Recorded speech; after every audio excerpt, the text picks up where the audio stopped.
It's that time of year. Many of us are longing out into our backyards and hoping to get the opportunity to plant something to grow this summer. Well, here's a way that you can build your very own planter box. This is especially useful if you don't have a lot of space around your house to garden, but it's also good if you just want to have a very special display of flowers or need an easy way to manage your plants. Let's take a look.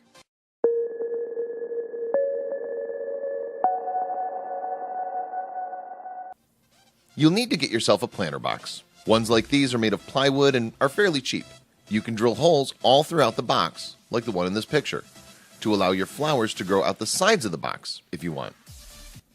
Next up, you'll do the planting. You need good potting soil, and you'll want to make sure that it's a little moist to allow the seeds to germinate. The soil in this picture has also had weed guard sprinkled on top of it. Put in your first row of flowers, sticking them through the holes you made, and then layer soil on top of them. You can use packing peanuts as filler if necessary.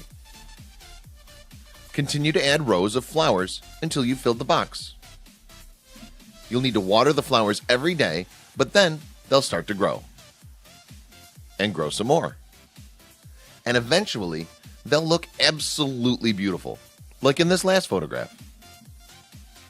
Now, get out there and make the most of the planting season. Share away, people.